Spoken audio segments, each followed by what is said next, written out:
What is voice?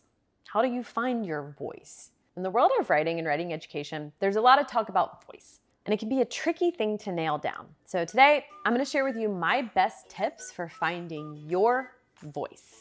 Let's go.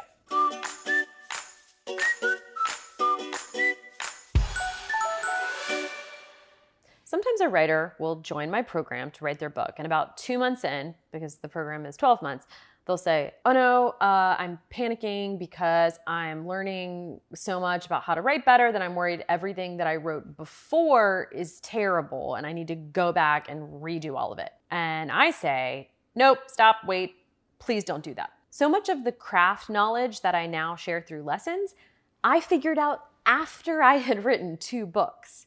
And I figured it out by writing my books, which is to say, you can write a good book and still have no idea how you're doing it. Is it efficient? Well, not necessarily, but it's totally possible. I teach craft lessons so you can bring awareness to what you're doing well and replicate it so that you don't have to just throw spaghetti at the wall and hope it sticks. But becoming aware of craft skills and developing them by focusing on them doesn't mean that everything you wrote before you knew those craft skills lacked craft, okay? That's a fallacy. This is also true when it comes to voice. I had heard the term voice many times over the years, but had paid zero attention to it until after I had already written and published 2 books and already had a book deal for the 3rd.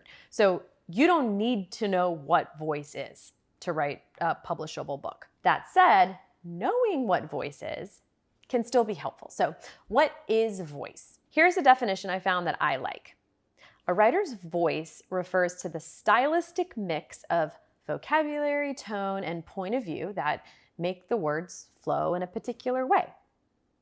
I like that. It's you. It's how you speak, but on paper. It not so much describes what you're saying, but how you're saying it. And a distinct voice is a great way to have strong writing. The truth is that because we're people, there are all kinds of ways we can show up on paper, just like there are all kinds of ways we show up in real life. I might act one way in front of my parents, one way in front of a professor, one way in front of my closest friend. We aren't the same all the time in front of everybody. And you're not the same as a writer on paper all the time either. Sometimes I can be a little sarcastic on the page, a little bit biting if I want to be. I can also be a little sentimental.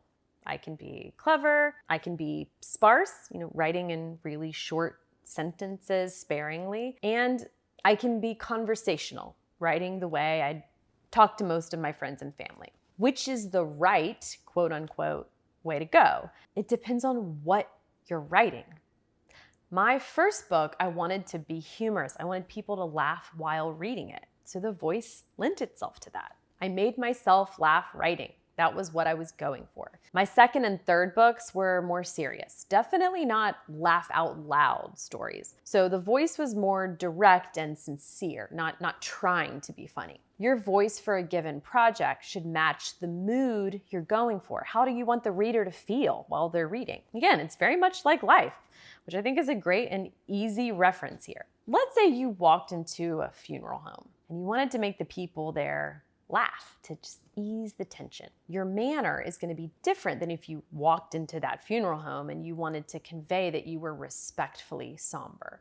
Both could be legit approaches, kind approaches that are well-intentioned. They're just really different based on the reaction you want from the people you're communicating with. Now, how do you know which voice is working best for your material though?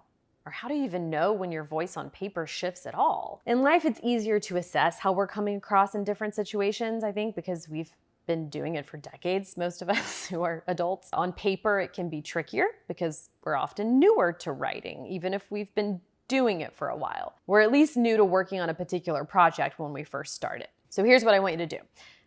Pay attention to your own experience as you are writing. When are you having fun? When does it feel like you're enjoying yourself? I don't mean when are you feeling cathartic or when you are feeling emotional and getting things out on the page.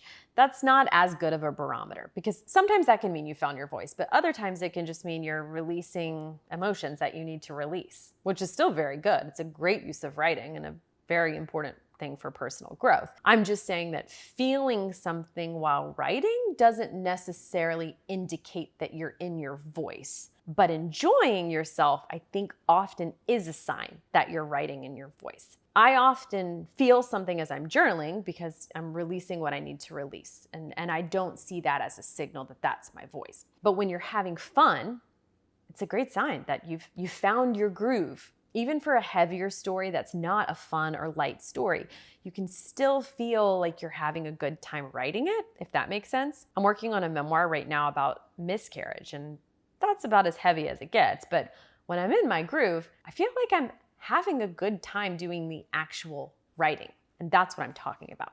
Okay, before I tell you the third tip for finding your voice, I just want to invite you to apply to my program, the Book Incubator. The link is down below this video. It's just 2 questions. It takes under 5 minutes. And if you're writing a book, you're definitely going to want to check it out. Okay, now back to the video. Once you get to the stage where you're getting feedback on your writing, I want you to actually listen to the positive feedback you receive. When people give us positive feedback, meaning they tell us things that they like in our writing, they're pointing out what we should be building on. And your best book is going to be built on what you're doing well, not on fixing what you're not doing well. Let me say that again, because I didn't know that for a long time. Your best book is going to be built on what you are doing well, not on fixing what you're not doing well. It's really easy to ignore positive feedback that we get because we get so focused on the negative stuff and fixing what we're doing wrong. I did this for years. I think it's really human and normal for us to focus on the negative. I mean, luckily, I don't do this anymore, but in the past, when I looked at reviews of my books online, I would go straight to the negative ones first, the 1 or 2 stars. I would harp on them, even if the vast majority of the rules were positive. I would just focus on those 1 and 2 star reviews. It was masochistic and I couldn't resist. Luckily, I stopped doing that. But the same was true of getting feedback. You know, someone could give me a ton of feedback, and if 80% of it was great, I would spend the rest of my day dwelling on the 20% that wasn't. But what people were actually telling me over and over in those years about the book I was writing was that there were places where it was funny and tender, and that I should lean into those parts. And if I had actually listened to them, I might have saved myself years of toil. Because instead, I focused on trying to make the parts they didn't like better. I tried to make what I was doing closer to what they would do, which was missing the point. You build on your best work, and you build your voice based on positive feedback. The final thing I want to say about finding your voice is that it's often what is easy for you. We make writing so hard. I think we often think that if we're writing well, it's supposed to feel difficult. At least I did. I used to think that for a long time. I have actually found the opposite to be true. Often when I'm doing my best writing, it's when it feels easy. And that's good news, right? That it can be easy? I sure think so. If you've made it this far in the video, I'm guessing that you are writing a book or want to write a book. And if so, I would love to hear from you. Because when I'm not writing, my mission in life is to help writers write their dream books. I love it. I live for it. Because before I published my novels, I first had to figure out how to write one. It wasn't easy because none of the writing classes I was taking had shown me how to write a novel. It wasn't actually until I had a newborn baby and just a little bit of time to write every day that I came up with a process. And the process worked. I wrote my entire novel during my 8-week maternity leave. Now I teach it in my program, the Book Incubator, and it has worked for dozens of other writers. If you're curious to know more, I have a free video walking you through that process, and you can get it by clicking below and answering just 2 questions to apply to the program. If you're accepted, you'll get the video. Whether you join or not, no pressure to enroll. So just click below and tell me a little bit about you and your book or your book idea. I'm excited to hear from you.